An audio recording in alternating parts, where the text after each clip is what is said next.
안녕하세요, 여러분. 즐거운 주말입니다. 자, 지난주 금요일 미국과 유럽 증시는 혼조세를 보이며 마감이 되었습니다. 다우는 마이너스 0.24% 하락으로 마감이 되었고, 나스닥은 오히려 플러스 0.04% 상승으로 마감이 되었습니다. 미국과 유럽 증시가 이렇게 하락한 이유는 바로 미국의 하루 확진자가 12만 명을 돌파했다라는 소식과 또 미국의 민주당이 상원과 하원을 먹는 것은 불가능하다라는 뉴스가 나왔지만 정정 보도가 나왔습니다. 아직 미국의 선거가 다 끝나지 않아서 미국의 민주당이 상원과 하원을 동시에 장악하면서 블루 웨이브가 나올 수 있다라는 소식에 미국과 유럽 증시 모두 혼조세를 보이며 마감이 되었습니다. 자, 지난주 한국 증시 역시 코스피, 코스닥 모두 혼조세를 보이며 마감이 되었는데 다음 주는 한국의 옵션 만기일과 3분기 실적 발표 마감일이 여러분을 기다리고 있습니다. 자, 오늘 이 시간에는 미국의 블루웨이브가 펼쳐질 경우에 한국 증시는 과연 어떻게 될까와 그리고 다음 주 한국의 옵션 만기일 투자 전략에 대해서 한번 이야기해 보도록 하겠습니다. 자, 이번 주 한국 증시는 매우 좋은 모습을 보였고 연일 상승이 나왔는데 다음 주는 코스피, 코스닥 모두 약간의 조정이 나오면서 안 좋은 모습을 보여줄까요? 아니면은 코스피, 코스닥 모두 실적 호조세를 보이며 외국인 기관의 양매수가 나오면서 오히려 상승세가 이어질까요? 오늘 이 시간에 한번 알아보도록 하죠. 자, 그럼 먼저 해외 시황과 국내 시황 그리고 이번 주 특징주에 대해서 한번 알아보도록 하죠. 자, 그럼 먼저 해외 시황입니다. 자, 먼저 다우지수입니다. 다우는 어제 0.24% 하락으로 마감이 되었습니다. 어제 다우지수가 하락한 이유는 딱히 없었습니다. 경제 지표가 발표가 되거나 기업들의 실적 부진 그런 것보다는 그냥 일주일 동안 계속 상승만 하다가 하루 정도 조정이 나왔습니다. 하지만 어제 가장 놀라웠던 건 나스닥이었습니다. 나스닥 같은 경우에는 0.04% 상승이 나왔고 장중에 무려 마이너스 1.29% 하락을 했다가 반등이 나온 거죠.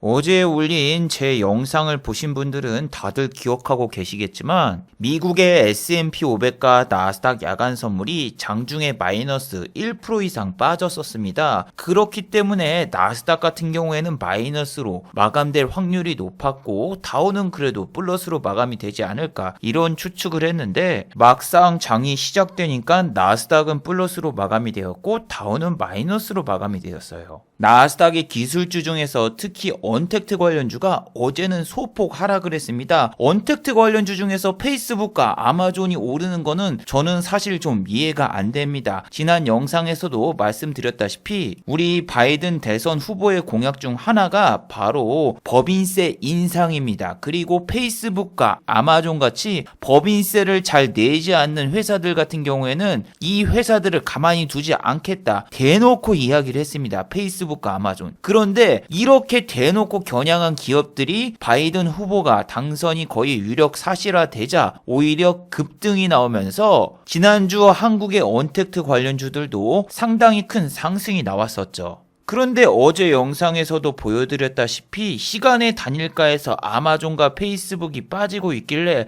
오늘은 많이 빠지면서 마감이 되겠지 이렇게 생각을 했으나 보시면은 마이너스 0.43%밖에 페이스북은 하락하지 않았습니다. 자, 아마존 같은 경우에도 똑같아요. 장중에는 마이너스 2.71%까지 하락을 했지만 종가는 마이너스 0.32%밖에 안 빠졌고 넷플릭스라던가 구글도 마찬가지입니다. 넷플릭스는 장중에 마이너스 2.19% 하락을 하였으나 종가는 오히려 플러스 0.19% 상승으로 마감되었고 알파벳 같은 경우에도 마찬가지입니다. 장중에는 1.46%까지 하락을 했으나 종가는 마이너스 0.16%밖에 안 빠져서 다음 주 한국의 카카오와 그리고 네이버 같은 경우에도 약간 조정이 온다고 해도 그렇게 많이 안 빠질 가능성이 현재로선 높네요. 그리고 테슬라의 주가를 보시면은 마이너스 1.86%로 마감이 되었는데 장중에 이 종목도 마이너스 3.15까지 빠졌다가 하락폭을 어느 정도 축소했습니다. 자, 금요일 같은 경우에는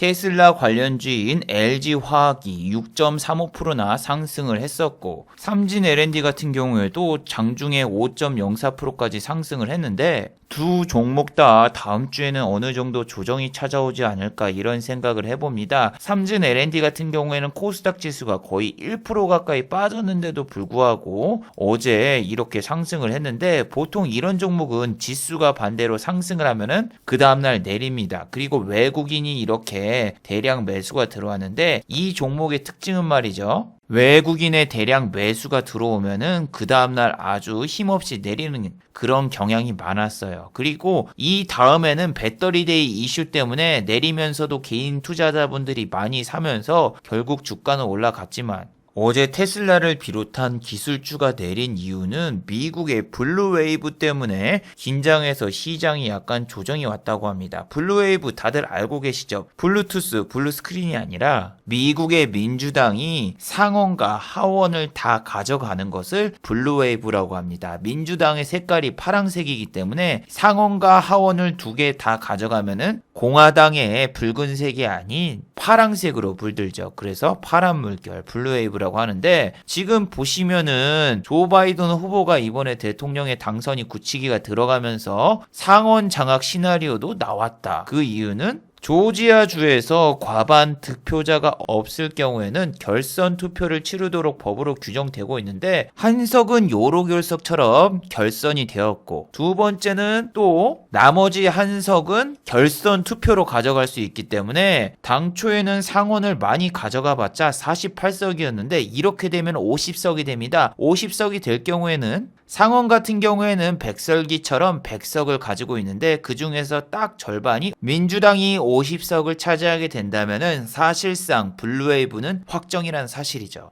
그런데 여러분, 이거 지금 결정이 되는 날이 1월 5일이에요. 아직 2달이나 남았기 때문에 지금 뭐 블루웨이브가 찾아온다 뭐 한다 하면서 겁주고 빼기에는 아직은 너무 이르지 않나 이런 생각이 들어요. 뭐 12월 달이라면 모르겠는데 아직은 11월 초잖아요. 그래서 지금 미국 증시가 잠깐 주춤거리면서 조정이 온 게 블루웨이브 때문에 그렇기보다는 그냥 증시가 너무 올라서 하루 정도 조정을 준 것 뿐이에요. 만약에 지난번처럼 이런 데서 잠깐 조정을 줬다가 다음날 급등을 할 수도 있지만, 자 여러분, 우리나라 같은 경우에는 다음 주는 좀 다우하고 나스닥을 배제를 하고 상하이 종합지수 그리고 또 한국의 옵션 만기일에 더 집중해 보시는 게 좋을 것 같아요. 자, LG화학 같은 경우에도 수급이 참 많이 들어왔고 외국인의 수급이 들어왔는데, 이게 지난번처럼 코스피를 2458까지 띄웠을 때 그때처럼 옵션 만기일 때 이렇게 띄워놓고 옵션 만기일이 끝난 다음에 다 빼버리는 그런 상황이 다음 주에 또 나올 것인가, 아니면은 이번에는 다음 주 옵션 만기일 주에 이렇게 빼버릴까, 잘 한번 지켜보셔야 됩니다. 지난 고점을 지금 돌파할 수 있는 여력은 충분히 있습니다. 그런데 저는 좀 찜찜한 게 미국의 하루 확진자가 하루에 12만 명이 넘었어요.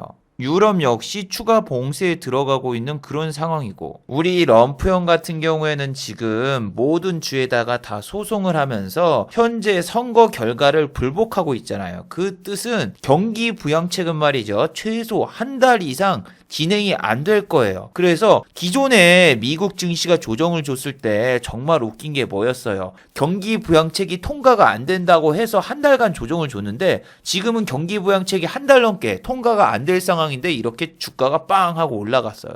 그런데 확진자도 더 많이 늘었고 경기 부양책은 한 달 이상 통과가 안 되고 정말 최악의 상황인데도 주가가 이렇게 올라서, 최근에 외국인의 순매수가 옵션 만기일주를 노리고 매도를 하려고 이렇게 외국인의 순매수가 들어온 건가, 아니면 바이든 후보가 당선이 거의 확실시 된 다음에 환율이 급락했기 때문에 저가 매수 유입세로 외국인이 들어온 건가, 약간 아리까리한 상황입니다. 환율 같은 경우에는 최근에 미중 무역전쟁이라는 큰 걸림돌이 있었기 때문에 환율이 오르기만 했지 내린 적은 거의 없었거든요. 그래서 럼프형이 낙선한 뒤에 이제는 중화권과 어느 정도 말로 대화가 되면서 정책적으로 보완을 해나갈 것이다, 이런 기대감에 지금 환율이 이렇게 많이 내린 상황인데, 저는 다음 주 만약에 옵션 만기만 없어도 외국인의 순매수가 이만큼 들어왔으니 증시를 긍정적으로 보고 저도 풀 매수에 들어갈 수가 있습니다. 그런데 과거 데이터를 보시면은 당시에도 개인 투자자분들 같은 경우에는 당시에도 선거 전날에 개인 투자자분들은 코스피를 대거 매도했고 외국인 같은 경우에는 매도를 하다가 다시 옵션 만기 때 들어와서 순매수가 이렇게 일주일 넘게 들어왔고 기관 같은 경우에는 어떤 모습을 보여줬습니까? 선거 전날부터서 매집을 하더니 옵션 만기가 끝나자마자 폭탄 물량을 한번 던지고 금융투자는 결국 선거 전날에 산 물량과 선거 날에 산 물량을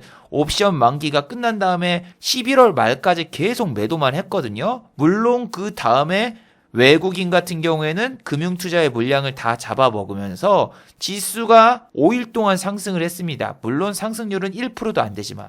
그래서 찜찜한 거는 다음 주가 옵션 만기일인데 금융투자가 매수한 물량이 1조 원. 지난 8월에 옵션 만기일과 그리고 코스피가 2,400이 넘었을 때도 금융투자가 똑같아요. 물량은 약 1조 원 가까이 매수가 들어오고 코스피 같은 경우에는 2,458까지 올랐어요. 그리고 옵션 만기가 끝나자마자 귀신같이 매도를 하면서 샀던 1조 원의 물량을 일주일 만에 다 팔아먹고 튀었어요. 그래서 한국의 코스피 지수가 무슨 2,400을 찍었다가 2,200까지 다이렉트 보험처럼 다이렉트로 가버렸는데 이번에는 금융투자가 던져도 외국인이 받을 것 같거든요. 근데 문제는 미국도 옵션 만기일이 있어요. 미국의 옵션 만기일 같은 경우에는 이날이죠. 11월 20일이기 때문에 일단 우리하고 옵션 만기일을 안 겹칩니다. 그래서 다음 주에 미국 증시가 순조롭게 상승을 하고 우리 증시도 그걸 따라가면서 외국인의 매수가 적극적으로 들어온다. 그러면은 지난 고점인 2,458을 돌파하는 것도 그렇게 힘들어 보이진 않거든요. 그래서 내일 중요한 건 뭡니까? 일단 장이 시작하고 아침에 외국인의 수급이죠. 아침부터서 외국인의 수급이 막 5천억 원, 3천억 원 이렇게 들어온다? 그러면은 땡큐베리 마치. 그리고 기관 같은 경우에는 금융투자가 얼마만큼 매도를 하느냐 혹은 매수를 하느냐 그 싸움인데 내일 수급이 만약에 이런 식으로 잡혀있다. 그러면 땡큐베리 마치하고 여러분도 매수로 들어가도 됩니다. 그런데 이 수급 자체가 일반적인 종목에 들어가는 게 아니라 지난번처럼 삼성전자라던가 하이닉스에만 몰빵으로 들어온다. 그러면은 지수는 이렇게 돼버려요. 무슨 얘기냐면은 지난주에 코스피 같은 경우에는 내린 종목이 약 70%였어요. 그런데 삼성전자라던가 하이닉스라던가 시가총액 상위주에 몰빵이 돼버려서 내린 종목이 많아도 지수 자체는 별로 안 빠져 보이고 외국인의 순매수가 많이 들어왔는데도 내 종목은 하락하는 상황이 발생된 거죠. 그래서 여러분들이 아침에 일어나서 외국인의 수급이 들어오나 보고 시가총액 상위주 위주로 지금 수급이 들어오나 꼭 확인을 해보셔야죠. 저렇게 시가총액 20위권은 빨강색이 많은데 여기 밑에 종목들은 다 푸르딩딩 하면서 내리고 있잖아요. 그래서 이런 경우에는 외국인이 시가총액 상위주로만 사고 있구나. 그러면은 오늘은 나도 시가총액 상위주에서 매매를 하거나 혹은 다음 주에 실적 발표가 안 된 종목을 한번 공략해보자. 이런 식으로 매매를 잡으면 돼요. 자, 다음 주 같은 경우에는 한국의 옵션 만기일도 있지만 실적 발표 마감일도 같이 있습니다. 11월 15일 같은 경우에는 일요일이기 때문에 11월 16일까지 3분기 실적 발표가 마감이 됩니다. 그런데 보통 다음 주면은 한국의 실적 발표가 다 마감이 돼요. 그리고 실적 발표를 늦게 하는 종목들 같은 경우에는 대부분 실적이 안 좋은 회사들이 많이 있어요. 지금은 우리나라가 바이러스 때문에 실적이 감소한 회사들이 상당히 많죠. 어제 실적을 발표한 인터파크도 보세요. 자, 인터파크 같은 경우에는 2분기에 이어서 3분기도 영업 실적이 적자가 나왔습니다. 그리고 어제 주가는 플러스 4.11% 상승을 했는데 자, 보시면 아시다시피 연결 재무제표는 3시 54분에 나왔기 때문에 어제 주가에는 전혀 반영이 되지 않았습니다. 그리고 외국인의 수급은 어제 풀매수가 들어왔고 개인 투자자분들은 팔았어요. 그러면은 이게 이렇게 나올 수가 있습니다. 악재는 이미 선반영됐다. 그리고 인터파크 목표 주가 상향. 4분기는 흑자 가능성이 높다. 이런 식으로 레포트가 쏟아져 나올 수 있어요. 그런데 외국인이 전날 이렇게 풀매수가 들어왔죠. 그럼 그 찌라시발에 여러분들이 속아서 들어오잖아요. 그럼 얘네들이 이거 뿅 하고 던져버려서 다시 한번 인터파크의 주가가 하락을 할 수가 있어요. 갭이 떠도 이런 거 지금 들어가지 마세요. 많이 가봤자 여기란 말이에요. 그래서 저 같은 경우에는 지수보다는 다음 주 실적 발표를 하는 회사 위주로 공략을 하려고 해요. 왜냐하면은 외국인이 이런 식으로 실적 발표 전에 들어온다면은 나도 이럴 때 따라 들어가면 되는 거고, 또 실적이 좋은 회사 같은 경우에는 시간의 단일가에서도 이렇게 갭이 뜨는 종목들이 많거든요. 자, 웹젠 같은 경우에는 어제 3분기 실적을 발표했습니다. 3분기 영업이익 약 453억 원, 전년 대비해가지고 134% 상승을 했다. 이런 뉴스가 나왔죠. 그리고 외국인이라던가 기관 같은 경우에는 올 매도가 나왔고, 내일 실적이 발표되면 오히려 외국인과 기관이 매수가 들어올 수 있어요. 근데 반대로 실적이 좋게 나와도 외국인과 기관이 아예 관심도 안 주고 안 살 수도 있습니다. 왜냐하면은 저 같은 경우에는 이거와 똑같은 상황을 봤습니다. 자, 웹젠 같은 경우에는 여기 보시면은 2분기 영업이익이 76% 올랐다. 언택트 관련주 혹은 게임주 같은 경우에는 수혜를 본다. 이런 레포트가 나왔고, 이런 실적 발표 레포트가 나오자 시간의 단일가에서 제가 그 당시에 5% 이상 상승을 한 걸 봤거든요. 그런데 그 다음날 주가가 어떻게 됐다? 자, 여기 차트를 보시면은 13일날 발표를 했고 14일날 그 다음날 갭이 약간 뜨면서 종가를 보시면은 플러스 0.53%로 마감이 되었죠. 그러니까 실적이 발표되었어도 이미 주가에 선 반영이 되었다. 이런 식으로 시장에선 받아들여서 실적 발표 이후 오히려 주가는 바닥을 쳐버리고 말았죠. 자, 그 당시에 보세요. 외국인들은 실적이 잘 나올 줄 알고 미리 선침해를 해놓고, 그리고 개인 투자자분들이 들어오니까 아싸 좋구나 하면서 다 팔고 튀었죠. 그리고 주가 같은 경우에는 더 밑으로 내려가고. 그래서 저 같은 경우에는 시간의 단일가 매매라던가 개인 투자자분들이 실적이 발표된 다음에 따라 들어올 때 그냥 팔고 나가는 전략도 한번 지금 써볼까 생각 중이고, 지금 저는 섹터를 본다면은 반도체 섹터를 유심히 보고 있거든요. 매번 말씀드리지만 반도체주 같은 경우에는 최근에 바이든이 당선이 될 경우엔 반도체주의 악재다 이런 뉴스 때문에 매번 내렸단 말이에요. 조정이 너무 길었어요. 물론 KC텍 같은 경우에는 소부장 펀드에서 오히려 추가 매수가 들어올 것이다 하면서 최근에 주가가 좋았지만 SFA 반도체, KC, AD 테크놀로지, 유니테스트, KH바텍 등 최근에 주가가 안 좋은 종목들이 이런데 생각보다 많이 있습니다. 물론 최근에 기술적인 반등이 일주일 정도 나왔지만 여러분들이 생각해보세요. 지금 3달 넘게 계속 조정만 줬는데 이게 지금 반등이라고 할 수 있습니까? 지난 고점도 돌파를 못했는데. 그래서 제가 지금 유심히 보고 있는 것은 미리 조정이 많이 온 종목들이 실적이 나오고 과연 실적이 안 좋게 나온다고 해도 빠질까? 이제 나올 만한 악재는 다 나왔다. 레포트 나오면서 빵 하고 오를까? 아니면은 진짜 실적이 잘 나와서 턴어라운드. 왜냐면 삼성전자하고 하이닉스는 실적이 잘 나왔잖아요.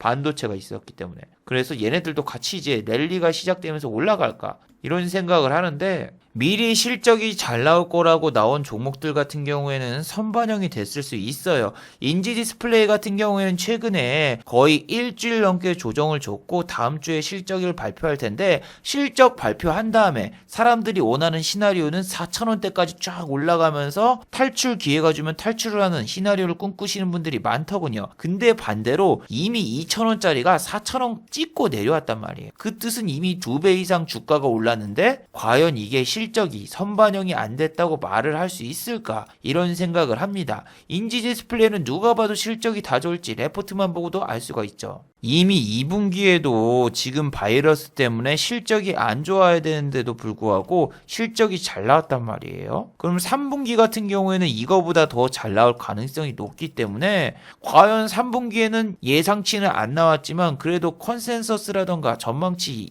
이상은 나올 걸로 보는데, 그게 나온다고 해도 이 종목은 외국인과 기관이 가지고 노는 종목이 아니거든요. 자, 외국인의 보유율을 보시면은 4.17%밖에 안 돼요. 기관은 이런 종목을 거의 손을 안 대고 금융투자가 잠깐 단타치로 옵니다. 투신이랑.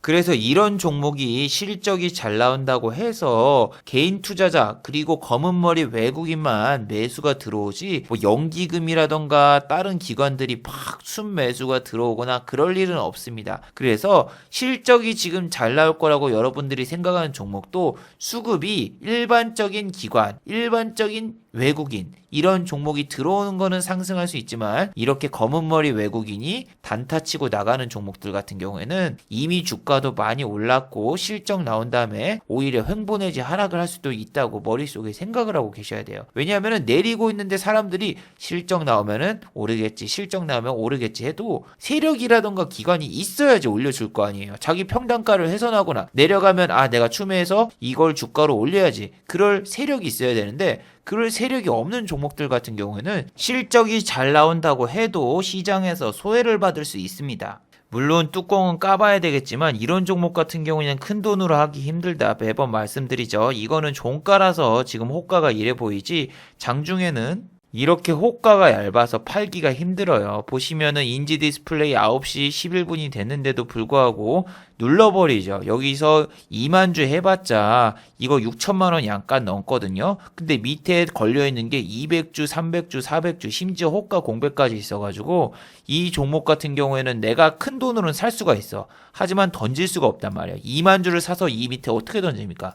못 던지죠. 그래서 이렇게 이 종목은 특정 매물대를 못 올라가게 누르는 게 너무 심하고 저렇게 눌러놓고 외국인이라던가 기관 애들이 밑에서 사면 상관이 없는데 팔아버리는 아주 개잡주스러운 모습을 보여줘서 이런 종목은 조금 난이도가 높은 종목이에요. 심지어 거래량도 별로 없습니다. 보시면은 21분이죠. 그리고 23분이 됐는데 체결된 거래량 500주밖에 없고 그리고 28분까지 넘어가는데 체결된 양이 이거밖에 없어요. 그래서 이렇게 거래량이 없거나 팔 수 없는 종목에 물려버리면은 여러분들이 정말 답답한 상황이 올 수 있습니다. 물론 인지 디스플레이 같은 경우에 거래량이 한번 빵빵 터질 때는 미친 듯이 올라가지만 윗꼬리가 자주 나오고 그리고 종가는 항상 음봉 내지 이렇게 영망치형으로 나오기 때문에 여러분이 알고 있는 실적이 잘 나오는 종목 사서 수익을 거두기는 매우 힘들어요. 이렇게 보시면 시장에서 당연히 실적이 잘 나올 거라고 알고 있지만 거래량도 별로 없고 호가도 얇아서 팔 수도 없고 큰 돈으로 하기 힘든 종목도 있다는 거를 꼭 명심하시기 바랍니다.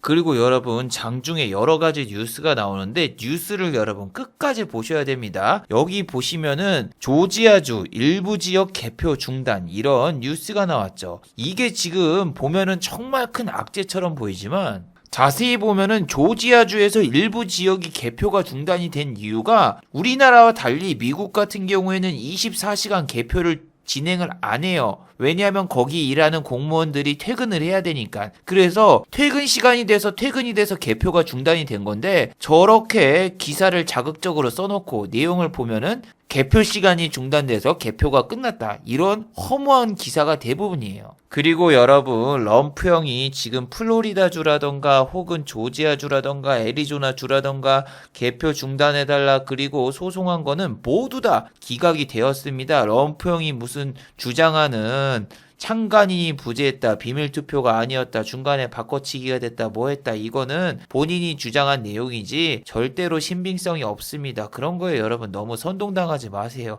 어떤 분들이 우리나라 뉴스에는 지금 선동을 당해가지고 지금 이런 뉴스가 빗발친다고 하는데 CNN을 보시거나 혹은 ABC 뉴스를 보시거나 블룸버그 통신을 보시거나 어딜 봐도 다 저랑 똑같은 이야기가 나왔고 또 미국에서 뉴스에서도 어떠한 미국의 언론에 들어가셔도 이드니형 확정이 됐다. 다 뉴스에 떴었고 애초부터서 역전된 적이 없었기 때문에 히토류 관련주를 들고 계신 분들이 아니라면은 저런 이상한 뉴스를 믿으실 필요가 없어요. 럼프형이 주장하는 모든 것들은 증거가 없고 증거가 불충분하며 여러 가지 말도 안 되는 정황상 이야기이기 때문에 아직 선거 결과는 모른다. 혹은 대법원의 판결이 남아있다. 이런 생각을 하실 필요가 없습니다. 이미 끝났어요. 그리고 어제 영상에서 말씀드렸던 토박스 코리아와 삼성 출판사 같은 경우에는 저게 상한가가 풀렸는데 삼성 출판사 측에서는 미국 나스닥에 상장한다는 거는 사실 무근이다. 이렇게 이야기를 해서 삼성 출판사 같은 경우에는 급락이 나왔거든요. 근데 우리 구독자분들이 외국인과 기관이 그럼 왜 이 주식을 샀느냐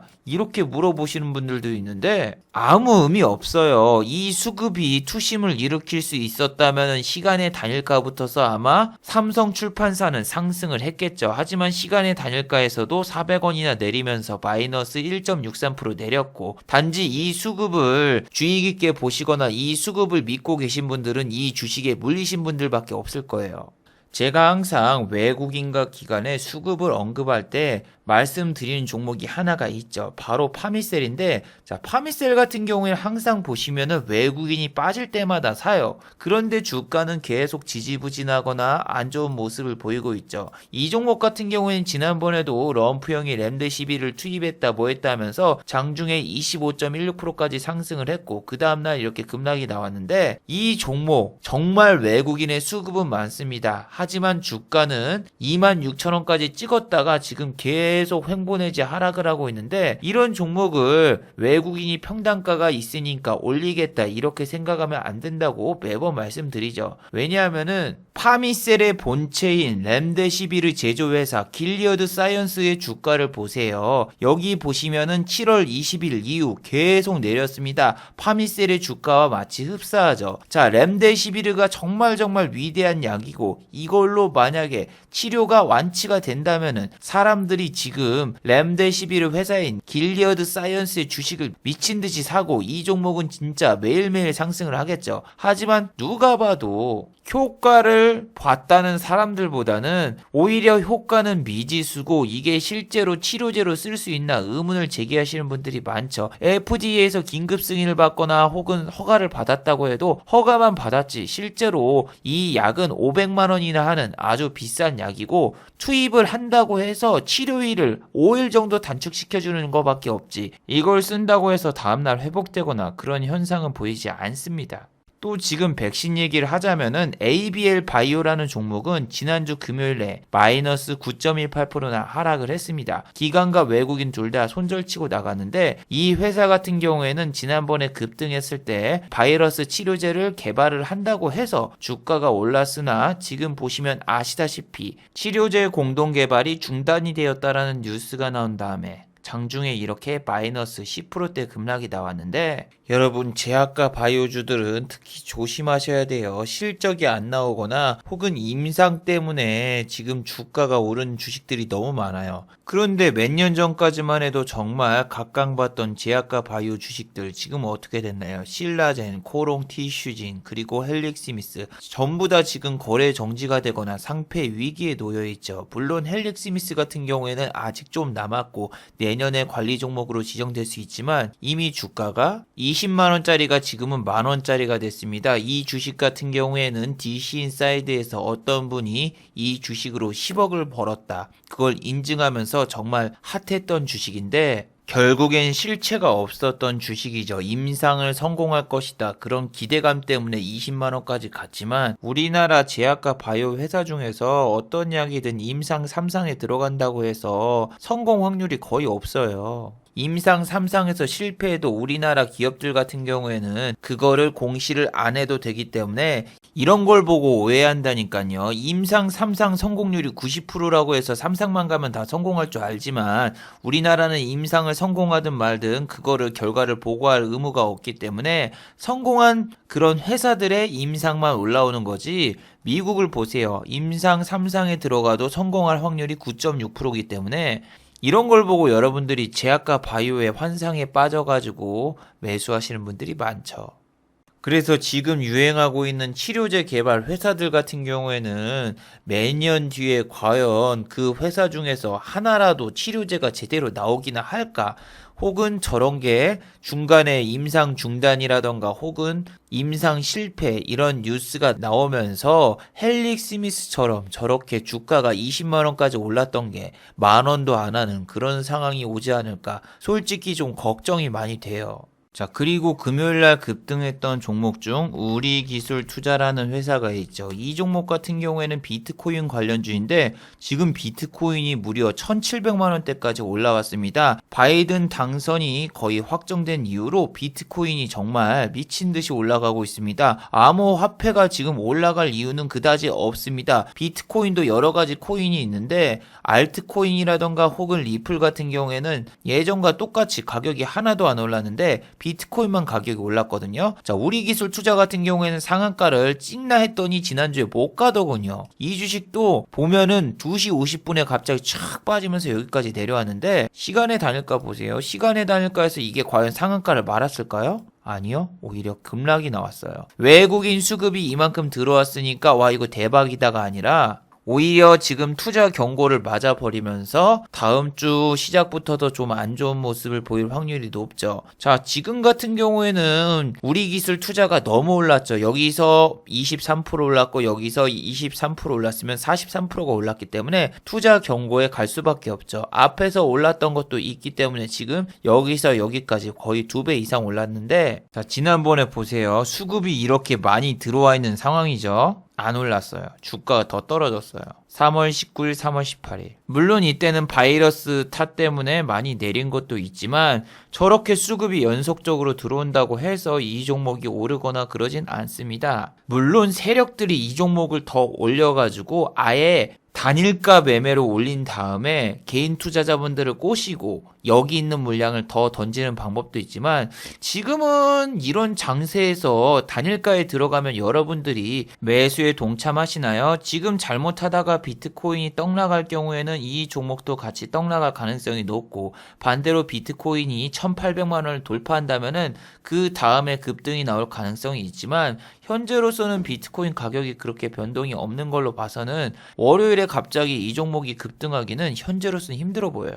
그래서 여러분들이 중요 포인트가 이렇게 40% 이상 올라갈 경우에는 투자 경고라던가 혹은 투경에 걸릴 수 있으니까 여기 위상 30% 이상 올라갔을 경우에는 매수에 동참하지 마세요. 이런 데서 괜히 찍고 빠져버릴 경우에는 여러분들이 투경도 맞으면서 같이 급락도 맞을 수가 있거든요. 그래서 이런 자리에서는 보통 들어가면은 이때도 투경 걸린 다음에 이렇게 빠졌거든요. 투경이 이렇게 무서워요. 그래서 다음 주에 만약에 이렇게 착 올린다? 그러면은 얘네들은 지네들 물량 팔려고 이렇게 올렸다가 종가 그냥 이렇게 마이너스 10% 20% 급락 나올 수 있으니까 월요일 날에는 되도록이면 우리기술 투자에 접근 안 하시는 게 좋아 보입니다. 너무 올랐잖아요. 자, 그리고 아침에 로지시스 같은 경우에는 이렇게 5%대 상승이 나왔었거든요. 근데 종가는 마이너스 2.95%로 마감이 되었죠. 이런 종목은 아까 보여드렸다시피 이럴 때 어때요? 호가가 얇아서 큰 돈으로 할 수 없고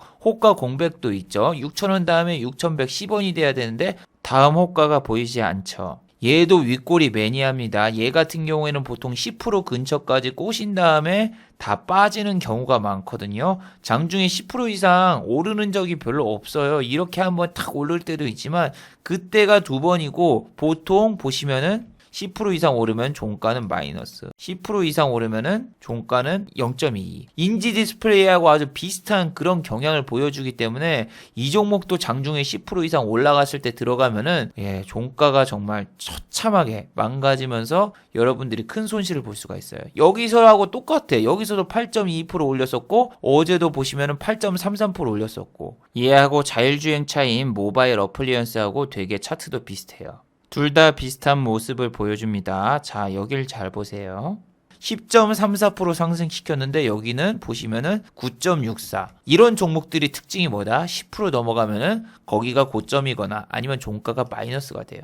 근데 이런 종목들 대부분 특징은 뭐다? 코스닥입니다. 그리고 매수 주체가 메릴린치예요. 이런 애들이 단타치고 장난치고 꼬시고 던져요. 그래서 다음 주 같은 경우에는 옵션 만기가 있기 때문에 코스피 종목 같은 경우에 약간 지지부진하더라도 코스닥은 아침에 빵 하고 올릴 수 있거든요. 왜냐하면 코스닥 지수 같은 경우에 지난주 1% 내렸으니까. 하지만 종가는 저렇게 메릴린치의 장난으로 인해서 마이너스가 되는 종목도 나올 수 있으니 되도록이면 다음 주는 좀 보수적으로 접근하시는 게 좋습니다. 자, 마지막으로 한번 정리해 보도록 하겠습니다. 1번 민주당의 블루웨이브는 아직까지 그렇게 크게 걱정하실 필요가 없습니다. 민주당이 하원과 상원을 동시에 먹을 수 있다라는 보도가 나오고 있지만 결과는 1월 달이 돼야지 알 수 있습니다. 지난주 미국 증시가 소폭 하락한 것은 블루웨이브로 인해서 불안감이 생겨서 증시가 내렸다기보다는 일주일 연속으로 미국 증시가 계속 상승하려고 하니 그 피로감으로 인해서 약간 조정이 온 거라고 보시면 돼요. 아직까지 블루웨이브에 대한 공포는 증시에서 별로 보이지 않습니다.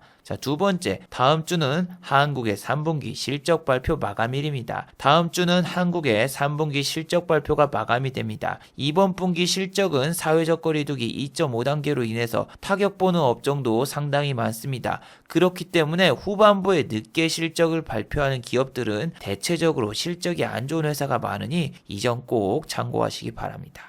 자, 유튜브 광고도 끝까지 시청해주시면 정말로 고맙겠고 좋아요와 구독하기도 많이 눌러주시면 정말로 감사하겠습니다. 그리고 또 어제 생방송 전에 후원을 해주신 정말 고마운 분들이 계셨네요. 네, 제 유튜브 채널에서 김천재 후원하기 버튼을 누르시면 저를 후원해 주실 수 있는데 인치우님, 주인님 후원 1,000원 정말 감사드립니다. 자, 다들 수고하셨고 즐거운 주말 되시기 바랍니다. 다들 수고하셨습니다.